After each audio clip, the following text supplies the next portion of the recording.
ఒక్కసారి కొమ్మూరి గోల్డ్ కి కాల్ చేయండి. తాకట్లో ఉన్న మీ బంగారాన్ని విడిపించి మార్కెట్ ప్రైస్ కి వాళ్ళు కొనుక్కుని మిగతా డబ్బులు మీకు ఇచ్చేస్తారు. రైట్, బ్రేకింగ్ న్యూస్ చూస్తున్నాం మనం టీవీ స్క్రీన్ పై. వరంగల్ జిల్లా చెన్నారావుపేట మండలం బోడమాణిక్యం తండాలో తీవ్ర ఉద్రిక్తత నెలకొంది. హైదరాబాద్లోని కూకట్పల్లిలో స్రవంతి అనే మహిళ ఇద్దరు పిల్లలకు ఊరేసి అనంతరం తాను కూడా ఆత్మహత్యకు పాల్పడటంతో భర్త ప్రవీణే వేధించి చంపాడంటూ అటు గ్రామస్తులు ఇటు స్రవంతి బంధువులు ఆరోపిస్తున్నారు. ఇప్పటికే అంత్యక్రియల కోసం ముగ్గురి డెడ్ బాడీస్ బోడమాణిక్యం తండాకి తీసుకొచ్చారు బంధువులు. ఈ నేపథ్యంలో బతికున్న భర్త ప్రవీణ్కి సమాధి తవ్వారు అక్కడి గ్రామస్తులు. స్రవంతి ఇద్దరి పిల్లల మృతదేహాలతో పాటు అదే సమాధిలో బతికున్న ప్రవీణ్ని కూడా సమాధి కట్టేయాలంటూ గ్రామస్తులు ఇటు స్రవంతి బంధువులు ఆగ్రహం కట్టలు తెంచుకుంటుంది. మీరేమనుకుంటున్నారు కూడా మస్తుగా కామెంట్ చేయండి మీ ఒపీనియన్. మరి బతికున్న ప్రవీణ్ని సమాధి చెయ్యాలా వద్దా? ఈ ఘటనపై బోడిమాణిక్యం తండాలో నిన్నటి నుంచి ఉద్రిక్తత నెలకొంది. మృతురాలి తరపు బంధువులు ఆందోళన చేస్తూ భర్త ప్రవీణ్ ఇంటి ఆవరణలోనే స్రవంతి ఇటు పిల్లల మృతదేహాలకు అంత్యక్రియలు నిర్వహించేందుకు గోతులు తవ్వారు. దీంతో సమాచారం అందుకున్న పోలీసులు స్వగ్రామానికి చేరుకొని పరిస్థితిని అదుపులోకి తెచ్చేందుకు ప్రయత్నించారు. వాస్తవానికి ఇక్కడ గ్రామస్తులు స్రవంతి బంధువులు ఆరోపించేది ఏంటంటే భర్త ప్రవీణ్ వేరే అమ్మాయిని ఆల్రెడీ స్రవంతి ఉంది, స్రవంతి ఉన్న తర్వాత కూడా మళ్ళీ వేరే అమ్మాయితో ఒక పర్సనల్ రిలేషన్ దాన్ని కంటిన్యూ చేస్తూ అక్కడితో ఆగకుండా మళ్ళీ ఆ సోని అనే అమ్మాయితో పెళ్లి వరకు వెళ్ళి అదే సోని అనే అమ్మాయి మళ్ళీ స్రవంతికే ఫోన్ చేసి మేమిద్దరం పెళ్లి చేసుకున్నామని చెప్పడంతో నిజంగా స్రవంతి చాలా ఆగ్రహానికి గురైంది. ఎందుకంటే అప్పటికే వీళ్ళిద్దరి మధ్య కొన్ని గొడవలు జరుగుతున్నాయి. స్రవంతిని తాగొచ్చి వేధించడం, లేదంటే సరిగా కూర చేయలేదనో లేకపోతే టైంకి ఫుడ్ లేదనో ఏదో ఒక రకంగా ఇబ్బందులు పెట్టడం రోజు పరిపాటిగా మారింది. ఇలాంటి నేపథ్యంలో ఏం చేయాలో అర్థం కానటువంటి స్రవంతి ఇంటికి వెళ్ళిపోయింది. ఇప్పుడు అప్పటికే చాలా గొడవలు జరిగాయి, పంచాయతీలు జరిగాయి, అన్నీ జరిగాయి. సర్ది చెప్పారు పెద్దవాళ్ళు అండ్ బంధువులు, వాళ్ళ అమ్మ నాన్న వాళ్ళంతా సర్ది చెప్పినప్పటికీ స్రవంతి వినలేదు. నాకు వీడు వద్దు, వీడు మారడు అని చాలాసార్లు చెప్పే ప్రయత్నం చేసింది బేసికల్గా. ఇక్కడ ఎలాగైనా సరే వాళ్ళిద్దరూ విడిపోకూడదు, మళ్ళీ పిల్లలు అన్యాయం అయిపోతారంటూ ఇటు గ్రామస్తులు పెద్దలు వాళ్ళ తల్లిదండ్రులు అంతా ఆ అమ్మాయికి సర్ది చెప్పి మళ్ళీ పంపిస్తారు. మళ్ళీ యథామావులే ఆ అమ్మాయికి ఫోన్ చేయడం, సోనీ ఈ స్రవంతికి ఫోన్ చేయడం. ఎలా ఉంటుంది ఒక భర్తకి ఇద్దరు భార్యలు ఉంటే ఫస్ట్ భార్య తీసుకోగలదా? ఆల్రెడీ ఇద్దరు పిల్లలు ఉన్నారు.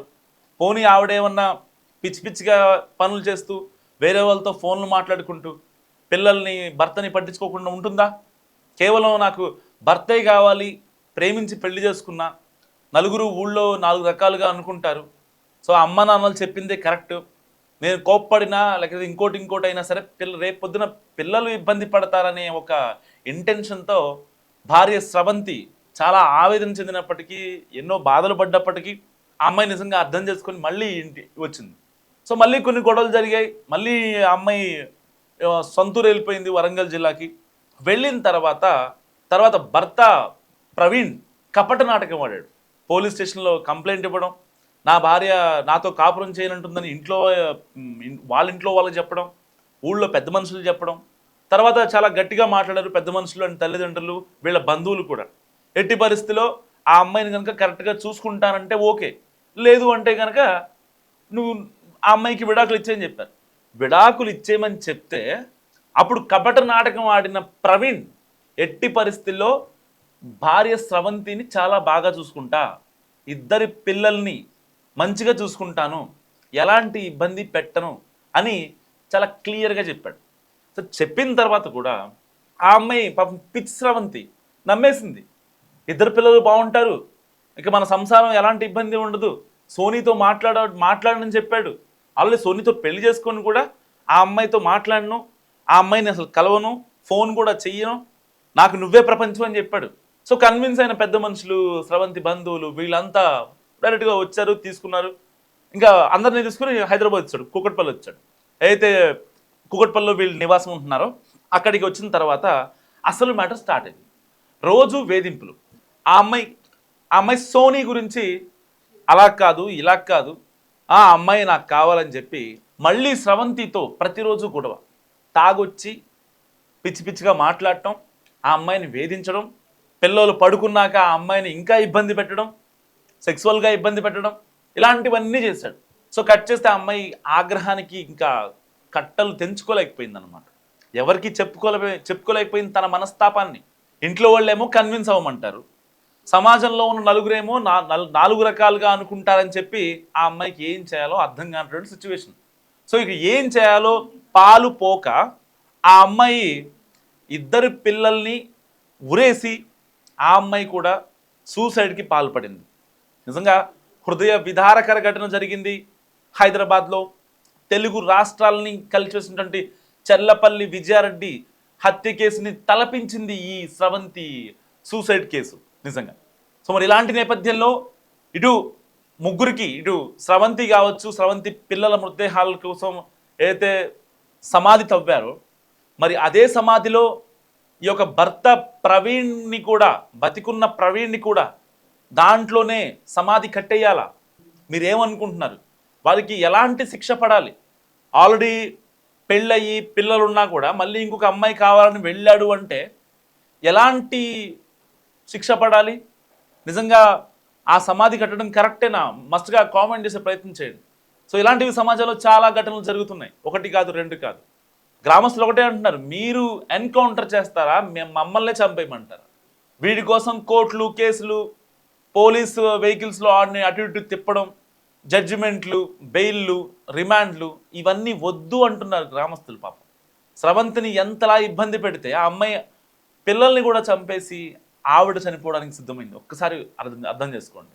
ఎంత బాధ పెట్టుంటాడు, ఎంత వేధించి ఉంటాడు.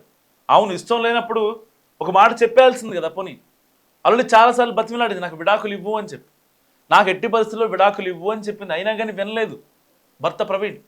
విడాకులు ఇస్తే వాళ్ళు వేరేలా అనుకుంటారు, వీళ్ళు వేరేలా అనుకుంటారని చెప్పి ఆ అమ్మాయిని బతకనివ్వలేదు. ఇప్పుడు ఆ అమ్మాయినే లేకుండా చేస్తాడు భర్త ప్రవీణ్. ఇటు బోండమాణిక్యం తండాలో విషాద ఛాయలు అలుముకున్నాయి.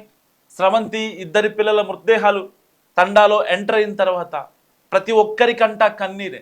మంచిగా ఉండి ముగ్గురు తండాకి వస్తారనుకుంటే ఇలా విగత జీవులుగా పోస్ట్ మార్టం చేసిన బాడీస్ ఊరికి వస్తాయని నిజంగా ఎవరు ఎక్స్పెక్ట్ చేయలేదంటూ వాళ్ళందరూ చాలా ఆవేదన వ్యక్తం చేస్తున్నారు. వాళ్ళ తల్లిదండ్రుల బాధ అరణ్య రోదన, గుండె లవిసేలా ఏడుస్తున్నారు.